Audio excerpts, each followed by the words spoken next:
You know, I flunked out of school because I couldn't spell, and I tried this on the teacher. I said, it's a very uncreative person that cannot spell a word 3 or 4 different ways, you know. They still gave me an F, you know.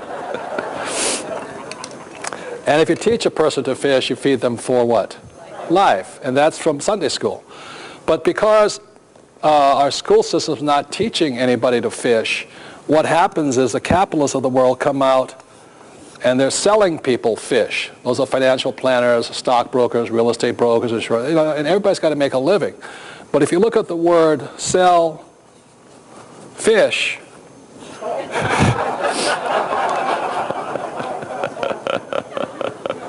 it spells selfish, you know what I mean? And that's my whole complaint, is because exactly as Scott was saying, is that people will come up and they'll only sell you what they make a commission on. And most of them are not investors, they're just commission salespeople or commission employees. And that's why we have so many people who are believing in saving money, getting out of debt, investing for long term and diversifying, because they're really sales pitches. And the last thing I want to say is this, is that, you know, there's a lot of people who believe in giving people fish, and these are the socialists of life. There's nothing wrong with being a socialist. I can't spell that either. But my rich dad said it was the Robin Hood theory of finance. You know, take from the rich and give to the what? Poor. As my rich dad said, the problem with giving poor people money is it just manufactures more poor people. You know, from the president on down, they all expect somebody to give them money all the time. So he says the problem with being Robin Hood, take from the rich and give from the poor, is Robin Hood still a crook. You know, and a lot of people think he's a nice guy and all this, but he was still a thief, stealing for people. So what the Rich Dad Company does is we don't sell investments, but we do our best to teach people to fish. And then you can do it any way you want. So that's what this whole Teach to Be Rich program is about and all this. So with that, one of the questions I'm always asked is, how do I get started? You know, how do I stop being a passive investor, and how do I become an active investor? And since I don't sell stocks or anything, I do sell education. That's why I created this cash flow board game. And I'll quickly go over it really quickly. I designed this cash flow board game. Here is the rat race. And people in the rat race, this is what you go to school to. You know, go to school to get a job, and one of them is rat race. People go inside here and they buy stocks, bonds, and mutual funds, and they buy a big house. What the rich invest in is out here called the fast track. This was 1933. It was created by the fast track was actually created by a man named Joseph Kennedy, who was the father of President John Kennedy. And the fast track said you had to be a multi-millionaire to invest out here. So the best investments are found out here, and the worst investments are in here, stocks, bonds, savings, and all that. The key is to get out of the rat race onto the fast track is you had to understand a financial statement. And that's what the cash flow game teaches.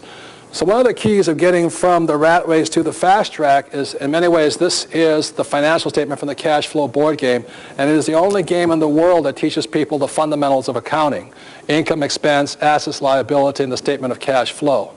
And so that's what this game was designed to do, so that you would have the skill to be able to be an investor on the fast track. And we'll go into why this document here is so important at the end of the program here. But that's why we created this board game. It's not an easy game. I recommend, you know, you take about 4 hours to play it once. Then you play it about 4 different times. And then if you really want to get good, is you start teaching people, like, you know, 10 other people. The more you teach, the more you learn. And that's why the game was created. So it's basically, this is what my rich dad taught me years ago, so that you can teach yourself and teach others. And in my opinion, this is one of the ways we can minimize that huge transfer of wealth with so many poor people inside a great country that's going broke. So when people ask me, how do I get started, this is how I recommend you get started. And this is, here we have 4 people who've played my cash flow game and all this, but this is what it looks like. It looks like a Monopoly game. And there's a ritual I recommend to maximize your learning. So before you get started going in to start investing your hard-earned money, I recommend you start playing with paper money or fake money first, because it's a lot safer with, you know, play money. So what I recommend before you start the game is what you start by saying is, let's say you don't know the people, you introduce yourself and you say such things as, you know, what my family taught me about, what I learned at home about money, stuff like this. Would you start that? And what's your name? My name is Anissa. Anissa, we just start with that. That's a little ritual we have. See. My name is Anissa, and what I learned about money at home is that money is very private, and it's not something that you want to discuss with anyone, even the professionals and other people that might help you grow it. How many people have heard that at home? Good, thank you, very good. Next. Hi, Robert. My name is Ron. And the thing I learned growing up is money does not grow on trees. Therefore, you should protect it. Okay, thank you.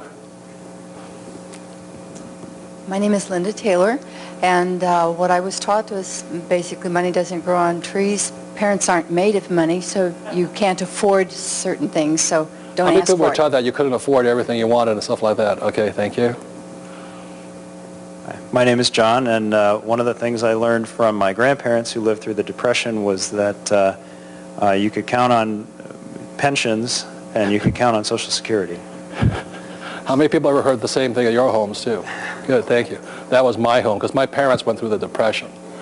So let's say you play the game. It takes about 4 hours. I recommend you don't drink, because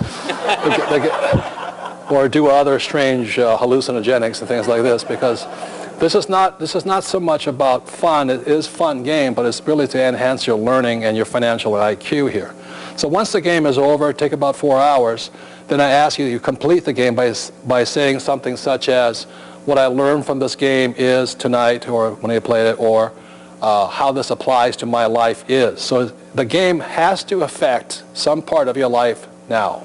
So it is this ritual, and every time you play it, you go through that same ritual. You'll find out something new your parents told you, but at the end of the game, you'll find it actually does affect your life. If it doesn't affect your life, it's just entertainment. If it does affect your life, it's education. So, and these people have already played the game, so would you mind sharing how the game has affected your life? Sure. One of the things that I learned is start with the small deals first before you go into the big deals, because it will help you get over your fear of investing at all. That's a very good lesson, because something I'll go into is a lot of times we have, especially men, that they think investing is something of a ego trip or something. So on the game board you have small deals and you have big deals, and the men naturally go for the big deals. And what I say, the reason games are great teaching tools is very simply because games reflect your behavior. Like how many people have played a game and somebody was a poor sport, they threw temper tantrums and all that. That's a reflection of behavior. So with guys, I always see it. They always go for the big deal. They may be flat broke, but they want to play Tarzan or Rambo of investing, and they go for that. Okay? Yes? The thing I learned is when you play this a few times, it actually messes with your emotions when you start looking for deals. You see them in the real world, and it starts just pulling at you. I think it helps you deal with the emotions of doing deals. That's right. It's a very big point, because as Warren Buffett says, if you cannot control your emotions, you cannot control your money. And so one of the main reasons people are not financially well off is they let their emotions either get to them. You're like, oh, I just got to have that dress, or I just got to have that new car. Or a lot of times for parents, the child will come up to you and say, oh, I got to have this. And the parents emotionally, give to their kids and all that. So as Buffett says, if you cannot control your emotions in this game, you cannot control it in the real world. So that's a very good life lesson there. What I learned was the difference between earned income and a passive income, and working for income is not very much fun, but having your money work for you is. Right. Earned income is you working for money, which is the highest taxed income. And passive income is your money working for you, which is the lowest taxed income. So just learning that makes the game tremendously valuable, because at that point, she starts to change the way she thinks, and she starts looking for passive income deals rather than working harder. As I said, one of the reasons of working harder is tough is because the more you work, the higher tax bracket you go into. If your money's working for you, you can pay zero taxes legally. And I do emphasize the word legally, because you don't want to go to jail, because it's easier to make money outside of jail than inside of jail. What's you learned from playing this game? The biggest thing that I learned is that you have to invest for cash flow, because without that you'll never get out of the rat race, you'll never win the game. That's a very good one. The difference between cash flow versus capital gains. Both are important. And if you're a very successful active investor, you'll invest for both of them. But most people are investing for one or the other. So that's how you start the game by saying what your family taught you, and you end the game with what you learned, and that's what makes the game valuable. A big hand for these people here. Thank you.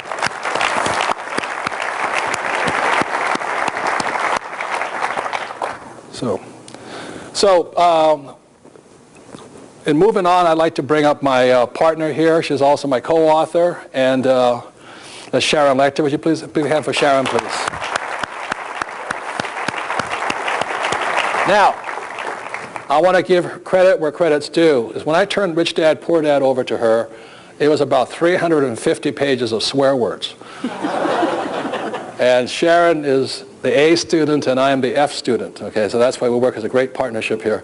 But she took Rich Dad, Poor Dad and cut it down to under 200 pages and then made it an international bestseller. So I did write the book. Sharon did have to clean it up quite a bit, you know, because I am a former Marine. I don't speak with the kindness of language. But the reason I wanted Sharon to speak at this point here is because, as I said to some of you, I really did not like school. You know, I was a C, D, and F student, where Sharon was the A student. And during school, I always sat next to people like Sharon. And nothing's changed now that I'm an adult, you know what I mean? Because I always sat next to the A student so I could, you know, get past my tests. So would you mind talking about why you're happy with this product here, you know, Teach to be Rich, and Absolutely. Education important. And Robert's right. You know, he was disenfranchised as a child, and I, guilty as charged, I was a straight A student. I was a neurotic straight A student. And I am now a recovering A student. So if any of you would like to join my club. But my passion came not from my experience at school, because I was one of the few that could excel in that environment. Don't know why. But I have 3 children with Michael, and all 3 of them struggled in that school system. So how many of you are parents? How many of you had parents? Thank you, like 100% participation. I saw my children lose their interest in learning. How many of you can agree with that? Okay. Our world has changed. We as parents have changed. Our school system has not changed. And I get very emotional about that because that is my passion. And we've built this company to give an alternative not only to you, but to you as parents, as grandparents, as aunts and uncles, to help change the future of our children. Because if they stay in school, they will not get financial education unless you provide it to them. We have a lot of initiatives that are starting, and there are some wonderful teachers out there, teachers that are seeking this information, but not enough.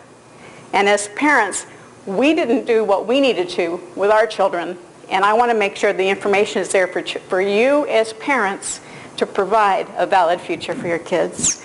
And this is really, as we talked earlier, is a new era for Rich Dad. Because it's not just about you making money. It's about you not only learning how to bring financial freedom to yourself, but also how you can bring that financial freedom to others. And we talk about team sport. As a straight A student, you did not want to make a mistake. How many of you can relate to that?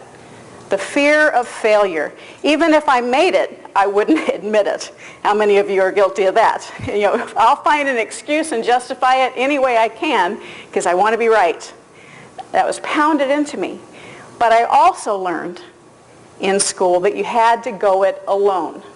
How many of you know that feeling?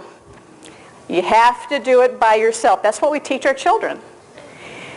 However, I was the popular kid at test time. I had a lot of friends the few days before tests, and it's the group, it's that the advisors, being able to work together.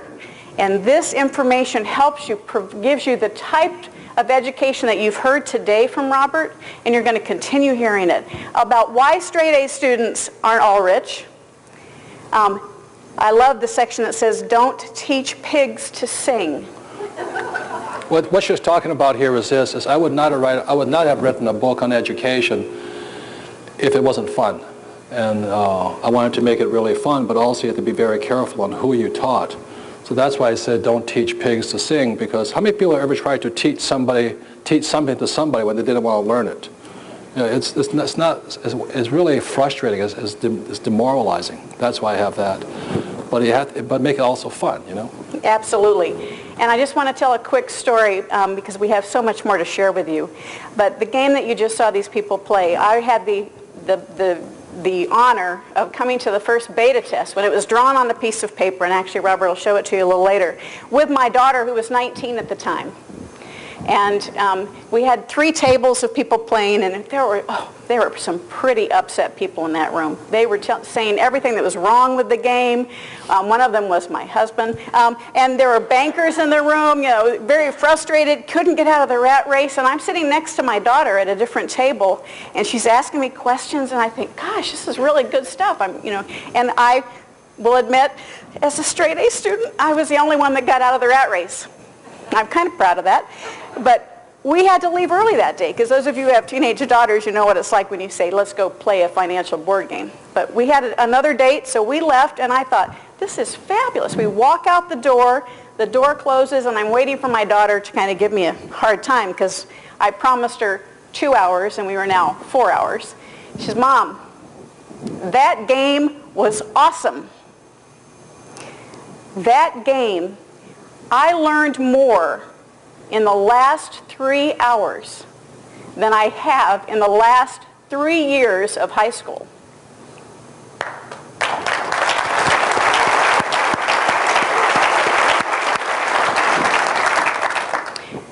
I had just met Robert and Kim that day.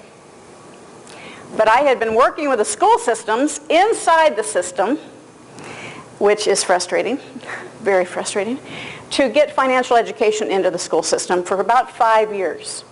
And it was the day that I met Robert and I saw that game that I knew Cash Flow, the board game, the Rich Dad information can change your life, but most importantly, it can change the future for our children.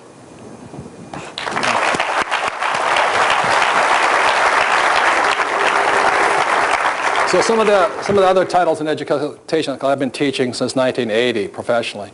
It's over 25 years. But you don't teach pigs to sing, why A students don't become rich. You know, Sharon didn't like that chapter that much. But anyway. It was really tough. The other one is why you cannot teach poor people to be rich. And that so many people want to save the poor, but you know, if they don't want to learn, you can't teach them anything. So that's unfortunate. And the last one is how to increase your financial intelligence. And the last one beyond that is finding your financial genius. So that's what this book is about. It's not traditional education, I want to promise you that. It's about making learning fun and exciting and beneficial to real life. So Sharon has her pet project is, when you look at the cash flow board game over here, one thing talks about charity, the need to give back. And the Rich Dad company practices what it preaches. You want to talk about Rich Kid, Smart Kid? Absolutely. In everything we do, in everything that Robert teaches, Rich Dad message is, the more you give, the more you receive. So from the beginning of time when we started this company, all of our products discuss the importance of charity. And as a company, we have developed a website called richkidsmartkid.com. And it came from, if I can take a moment and tell the story, we came out with a Cash Flow for Children, Cash Flow for Kids board game about 5 years ago. We live here in Arizona. We went to the Superintendent of Education and said, we would like to donate Cash Flow for Kid board games for every elementary school in the state of Arizona. These games, this is the board game, and this is the electronic version of it. You can play over the web. And we were in the office of the Superintendent of Education for the state of Arizona, Robert and I, just like this, and she said to us, it's too much trouble. Both of us went, but you know, all things happen for a reason. It made me so mad. It made me so mad. I said, okay, how can we get around the institution of education? It's not the teachers, it's the institution. Yeah, and as my father being a teacher, the reason they cannot teach this stuff is very simply because the government dictates what is taught to the kids. The teachers have no power over that. So that's when Sharon and I walked out, and I kind of smiled and said, see why I don't like school? You know, she goes, yeah. But a big reason then was, we're not blaming the teachers, it is the system. Does that make sense, you guys here? And the teachers have no power over what's to be taught. The government dictates that. Okay. So we took that no and the anger that we had and said, how can we still accomplish what we want to accomplish? We created richkidsmartkid.com, which is a website with financial education, totally with curriculum from kindergarten through 12th grade. It is available to schools around the world and to you as parents around the world. And it is for free. There is no charge. through that website, if you are a school, you can also get a downloadable version of the Cash Flow for Kids board game for free. Again, anywhere in the world.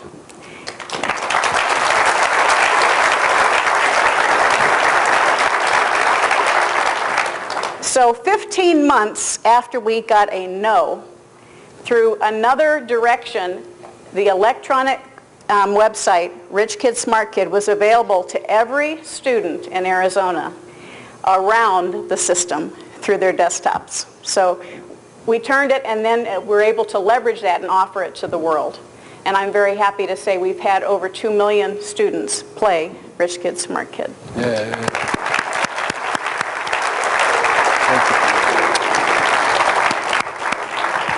So that's the piece on education. Like I said, I would not have written a book, Teach to be Rich, if it was going to be boring like school. Let's make it fun and exciting and all this.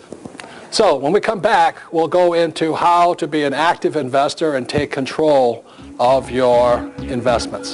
So thank you very much, and we'll be back in a few minutes.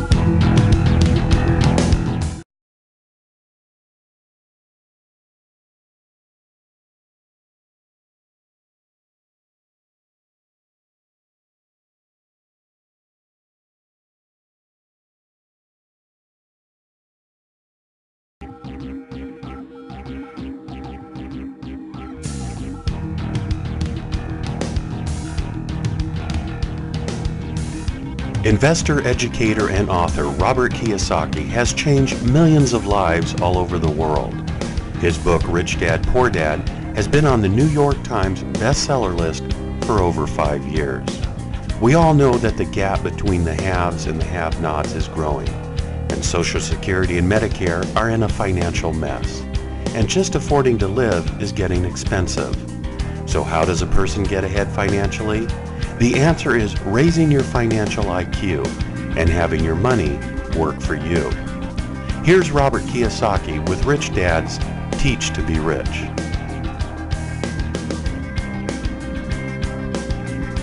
Welcome back, and as you notice, we have a couple more props up on stage here. But going into it quickly is in 1974, as I said, the world changed. In 1974, employees had to become investors through the 401k and mutual funds and all that. And unfortunately, our school systems don't teach us much about finances or how to invest. And because they don't teach us much about it, most people think investing is risky. And what they fail to understand that risk is, investing isn't risky, being uneducated is risky. Or my rich dad said, there's no such thing as a bad investment, there's only bad investors. Or there's no such thing as a risky investment, there's only risky investors. And the reason I say that, as a professional investor, you can ask Kenny, we're always looking for bad investments, we're not looking for good ones. Because a bad investment is where you make your money. Because that's what we do, it reduces your risk. So really what risk is this, is no control. And so if you look at the qualifications I ran up earlier in the program between a passive investor and an active investor, passive investors have no control. That's why they think investing is risky. And the riskiest of all investments are, again, savings, stocks, bonds, and mutual funds, because you have no control over them. So to understand this better, we're going to use the example of learning how to drive a car. How many people realize that there is some risk in driving a car? But how many people still drive a car every day? Right. So the reason driving a car, while there's risk, doesn't have to be risky, is when you walk up to a car, the first thing you look at. And the last thing I want to say is this, is that, there's a lot of people who believe in giving people fish, and these are the socialists of life. There's nothing wrong with being a socialist. I can't spell that either. But my rich dad said it was the Robin Hood theory of finance. Take from the rich and give to the what? Poor. As my rich dad said, the problem with giving poor people money is it just manufactures more poor people. From the president on down, they all expect somebody to give them money all the time. So he says the problem with being Robin Hood, take from the rich and give from the poor, is Robin Hood still a crook. And a board game. And I'll quickly go over it really quickly. I designed this cash flow board game. Here is the rat race. And people in the rat race, this is what you go to school to. Go to school to get a job, and one of them is rat race. People go inside here and they buy stocks, bonds, and mutual funds, and they buy a big house. What the rich invest in is out here called the fast track. This was 1933. It was created by the fast track was actually created by a man named Joseph Kennedy, who was the father of President John Kennedy. And the fast track said you had to be a multi-millionaire to invest out here. So the best investments are found out here, and the worst investment brokers are short. And everybody's got to make a living. But if you look at the word sell fish,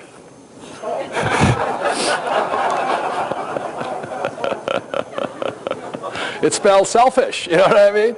And that's my whole complaint, is because exactly as Scott was saying, is that people will come up and they'll only sell you what they make a commission on. And most of them are not investors, they're just commission salespeople or commission employees.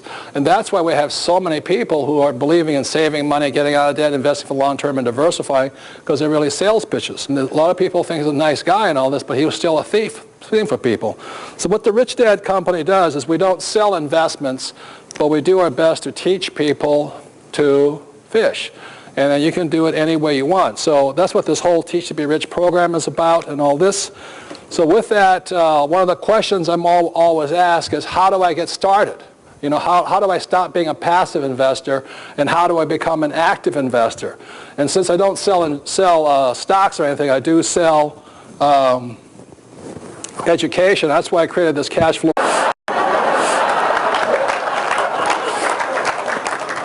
You know, I flunked out of school because I couldn't spell, and I tried this on the teacher. I said, it's a very uncreative person that cannot spell a word 3 or 4 different ways, you know. They still gave me an F, you know. And if you teach a person to fish, you feed them for what? Life. And that's from Sunday school.